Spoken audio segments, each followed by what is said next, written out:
کێشەی کارەبا کێشە هەمیشەکەی عێراق و هەرێمی کوردستان هەرجارە و بە هۆکارێک هاوڵاتیان ڕوبەڕووی قەیرانی کەمی و نەبوونی کارەبا دەبنەوە.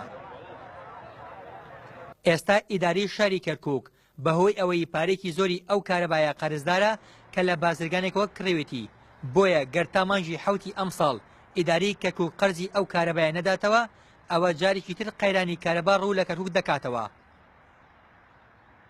سەرۆکی لیژنەی وزەر لە ئەنجومەنی پارێزگای کەرکووک دەڵێت بۆ چارەسەرکردنی کێشەی کرێی کارەبا لیژنەیەک لە ئیداری شارەکە و هەریان پێکهێنراوە و دەبێت بەر لە تەواوبوونی گرێبەستەکە هەوڵی تازەکردنەوەی بدرێتەوە.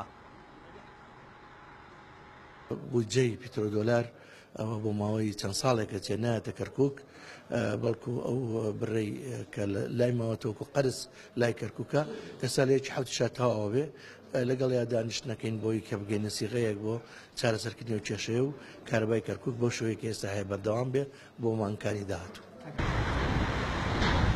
ساڵی 2011 بۆ چارەسەرکردنی کێشەی کەمی کارەبا ئیداری کەرکووک بڕی 250 مێگاوات کارەبای لە بازرگانێکی بواری کارەبا کڕی و بە پێی ڕێککەوتنێک بۆ ماوەی 5 ساڵ دابینکردنی سوتەمانەکەی لەسەر ئەرکی هەرێمە و لە بودجەی پترۆدۆلاریش خەرجی ئەو کارەبایە دەدرێت.